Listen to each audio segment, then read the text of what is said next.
Welcome to the future, bringing you the latest in science and technology from around Russia. We've got the future covered.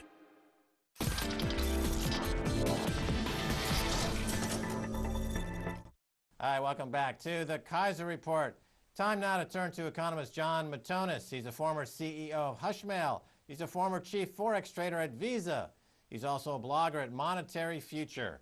He's been writing about Bitcoin lately. So we're going to talk to him about Bitcoin. John Matonis, welcome to the Kaiser Report. Thank you, Max. Good to be here.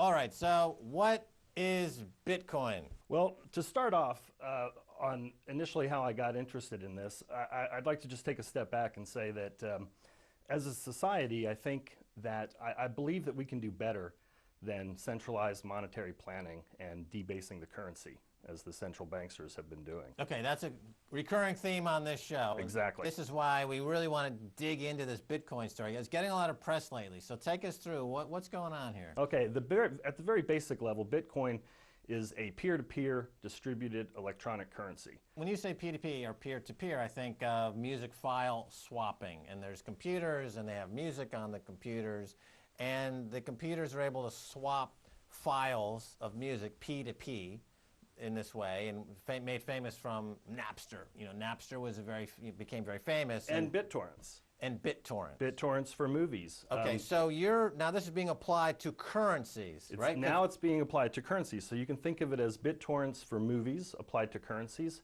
You can also think of it as PGP encrypted email. PGP for money is another way to think of it. People know about pretty good privacy for email.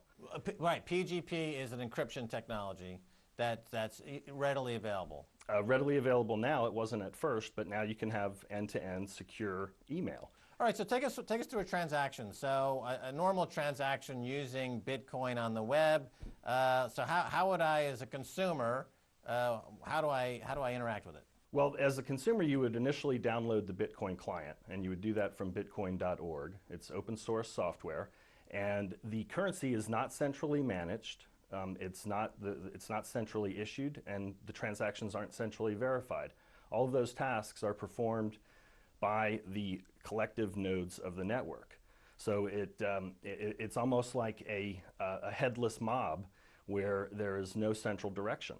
And that's beneficial. That's what you want. The main thing. Okay, so I download the client on the bitcoin.org, which now I am part of the network. So now you've downloaded the client. You have the option either to generate coins or to perform transactions, receive and send. So I can either generate coins or I can be involved in a transaction using these coins, correct? Correct. Okay, so let's put aside generating the coin for a second, because there is some jargon there we're going to revisit. But so let's just talk about a transaction, though. The transaction side, how does that work? The way the transaction works is you would either have to receive or send coins. So let's assume that you already have some coins, okay, and that you either purchased them or they were sent to you. What you've done when you've downloaded the client is you've generated your own public-private key pair. So you're able to sign your coins, and then you have a public key like you would for PGP that you put out for receiving your coins. Okay, so I purchase these Bitcoins. So if I can purchase them with my dollars, my US dollars. Correct.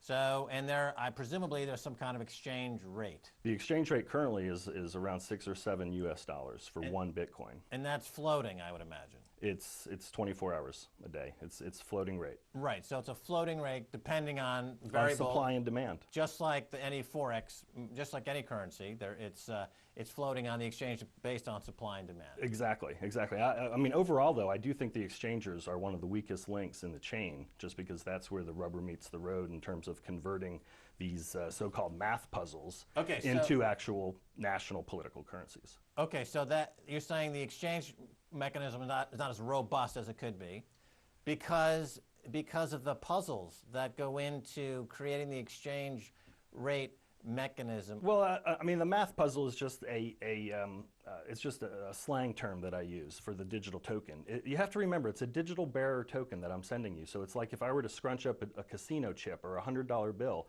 and shoot it through the broadband connection, it would shoot out your internet here, and you would have the value. When you lose Bitcoins, they're destroyed. You can't get them back. And just like when you burn a dollar bill, that $100 bill is gone from the system. So that's what makes these so unique and different, is that it's not just a counterparty trade like with PayPal, it's a digital bearer token that you can actually send to someone over the internet. And we haven't had that before on the internet, which is what a lot of people miss in this. Right, a digital bearer coupon. Or a digital bearer certificate. Right, so like a bearer certificate, like a bearer bond, is how we most frequently see that term. It's not made out to anyone specifically. It's its own, like a dollar, does not have my name on it. Correct. Okay. It exists because of the generation that you went through on the cryptographic side. But PayPal has more, it is bearer in the sense that I'm using two named email participants and they're making a cross. Not only is it bearer, but it is subject to reversibility. And PayPal has up to 60 days when they can reverse transactions. Right. With Bitcoin, you have 100% transaction irreversibility. So it really is like cash on the internet.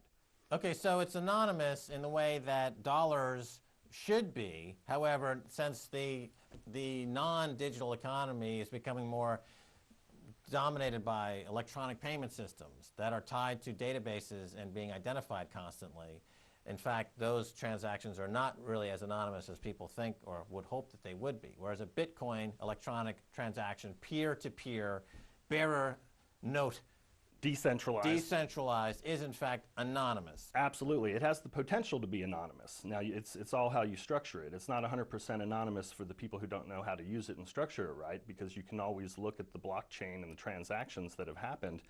You might not be able to associate those to the people, but if you're careful in how you use Bitcoin, you can make it anonymous for yourself. Okay, so it's decentralized, and what you're describing in this P2P network is a community that is almost self-regulating.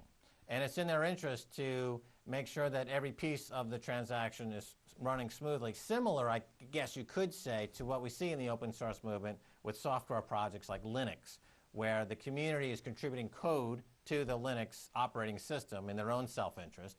And there's no reason not to contribute the best you could to that system, because you yourself use that system. Precisely. They're coming out with new releases, so it's updated, the code is updated, and you can download the newest version if you'd like to. Right. I think with everything that you're mentioning, though, Max, it has so many things that are revolutionary, but let's look in the economic side of how this will affect things. I mean, if it's possible to have tax-free exchanges, you could potentially get, this would assist in almost a parallel economy that would exist alongside of a regular economy that wouldn't be counted in GDP. People would be doing tax-free transactions, and as long as they were able to spend the Bitcoin within the Bitcoin ecosystem, they would be living as sovereign individuals. Now, on the government level, I think what this is going to actually lead to is a move and a shift away from the model of taxing income. And I think you're going to start to see governments move towards some type of consumption-based tax or headcount type tax. And the reason is because the income levels of individuals are going to be more and more difficult to ascertain. Right. So it's similar in a way to barter, in that you're bartering out there, and you barter a goat for 5 chickens, let's say, and you're not creating a revenue stream, taxable revenue. Correct. So you're recreated in the digital environment. You've created a digital bartering system, if you will. Barter is still taxable, though. I mean, even with barter, you don't really get out of taxation. What I'm stating is that even with Bitcoin, you would still be liable for the taxes. But I think that what will happen at the government level is that it'll be difficult to ascertain true income, and governments won't be able to use money to track identity. It wasn't really until the income tax in 1916 that governments started using money to track identity. Okay, now clearly this is a challenge to the status quo. Clearly, as you mentioned, the 1960 income tax, which came on the heels of the 1913 creation of the Federal Reserve Bank, correct, which created interest-bearing money, and they needed the income tax to pay for the interest. And you ended up, well, a lot of people would argue, close to 100 years of a system that gets completely away from having what the founding fathers in the U.S. anyway had intended. So, but you're taking on the establishment in this way. So clearly, they're going to feel threatened at some point, or do they feel threatened, or is there going to be a confrontation of some sort, or how do you approach that? I don't think that Bitcoin is large enough right now to be on the radar of many governments. The entire economy is approximately $50 million. If you take the total number of Bitcoins outstanding multiplied by the exchange rate, it's $50 million. And it used to just be 5 million a small time ago. I can see it growing exponentially, and it definitely challenges the status quo.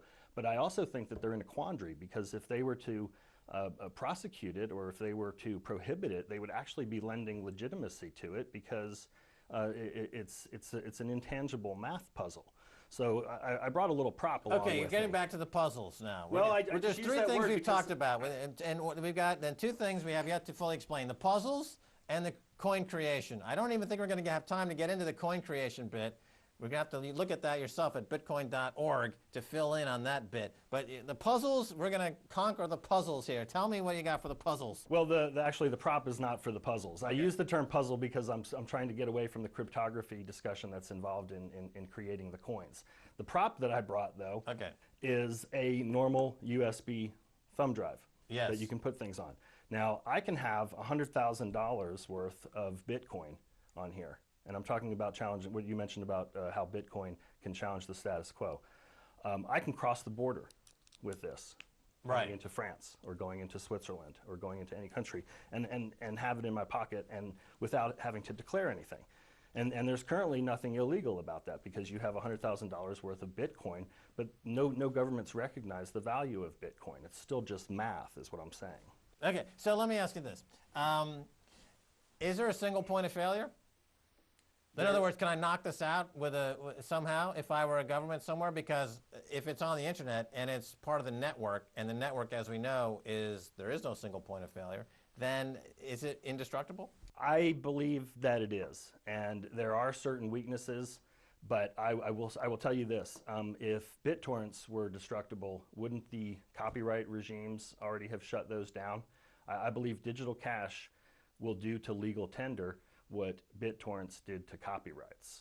All right, we're going to leave it there. That is fascinating, and we will follow up on this. You have dedicated your blogging Monetary Future pretty much to the exploration of this, correct? And the implications. It's gotten more and more in the Bitcoin direction as this has started to pick up. I want to focus on the exchangers. There's about 2,000 exchangers globally that I want to start to focus on more with the blog. Okay, and that's monetaryfuture.com, is that the? themonetaryfuture.blogspot.com. Okay, themonetaryfuture.blogspot.com. Yes.